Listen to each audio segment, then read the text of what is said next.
Hey there, skaters. Thank you so much for tuning in.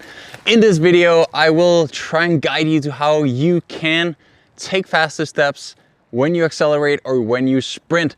It is super difficult to take fast steps because we're on wheels, we're out of our comfort zone. We're trying to balance on these thin wheels and frames as we also try and go as fast as possible. However, there are some few simple tricks, tips that I'm gonna share with you in this video on how you can actually create more speed in less time and ultimately take faster steps without ruining your technique. The first of those tips is the one I'm going to give you here. Land in a powerful position. If you land in a position where you have to reset in order to create speed in the next stroke, well, you're already losing time right there. So try and minimize the time where you get back into a position in order to take the next step. So if you always land in a perfect position where you basically, a good way to think about it is, how would you do it if you were to jump? So if you are to jump, you would want to be toe aligned with knee, aligned with shoulder. It's a powerful position that allows me to jump. Now, obviously I don't want to jump up. I want to jump forward. So still have that mindset, however, that you land in a position that allows you to go forward right as you get there. There's no twisting, there's no back, up, down. When you land a skate, you're already ready to move on to the next. Because if you're not there, well, it's not gonna work. Even from the start position, the second the gun goes, you need to only move forward. There shouldn't be any delay, there shouldn't be any loss of speed or time. Now say if you're here, the gun goes, first thing, you need to get down in that position. Or you can even overdo it. So say you start down here, the gun goes, first thing you do is get up here because that's where you actually skate. So make sure that when you're skating, you land right in that position that allow you to create force and power onto the next step. Now the next step is sort of in the same ballpark. However, it is more the fact that you're not twisting. Goes for the start as well as when you're accelerating. If you start here, now obviously in order to go straight forward, the first move is gonna be twisting. So a big chance you're gonna over twist. And then each time you gotta stabilize in order to go forward before you can actually push. So engage your core. Very important, engage your glutes, engage your core so that when you skate, it points forward. Same goes when you're up to speed. You can have the nicest double push. If it takes you out of position, well, I can't push there.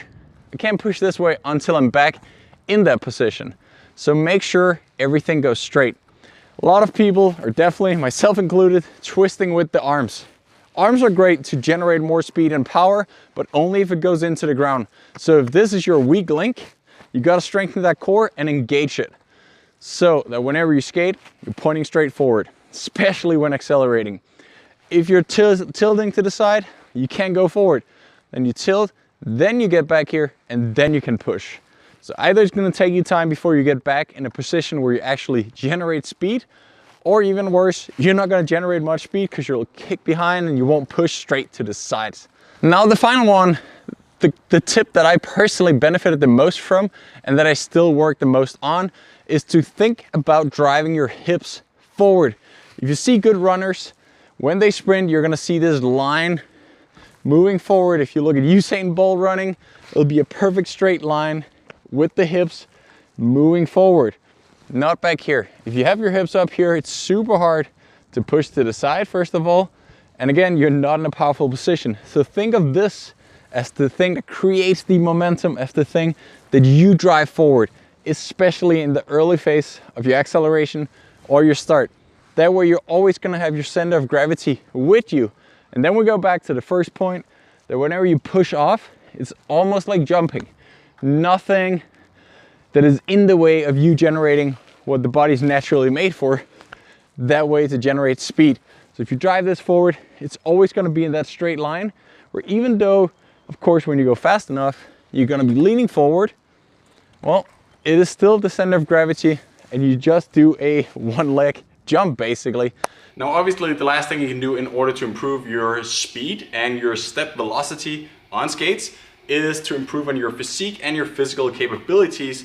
There's two different ways that I want to highlight that you can do so. The first of them is to hit the gym. Obviously putting extra load on your shoulders or in other ways strength training is fantastic for this. So that's one way you can do it. There is gonna be a weightlifting for speed skaters plan below that you can download. I am very confident that's gonna give you some good advice, some structured training plans. It's a whole season plan for you to follow. So that's one way of doing it. Weightlifting, strength training, that simply increases how much power you can put out in each push, which obviously, if you manage to do it well, will translate onto the skates and help you perform the exercises that we've been through in this video. The other way of doing it is by what we call plyometrics. So here we don't put extra weight on your shoulders, we don't load it. However, we practice how fast we can develop this power and execute it and put it into the ground or our skates. So the plyometrics are really just quick movements or counter movements in order to apply a maximum amount of power and push in the least amount of time, which again, ultimately is gonna help us take more steps faster. And before you leave me here, just wanna say thank you so much for watching this video, for following this YouTube channel. If you don't, subscribe, and I'll be happy to share much more training insights and advice with you guys in the future. If you have any specific ideas, let me know in the comment section below, and I will try and make a video on those or that specific topic in the future. That's it for now. See you around for the next video.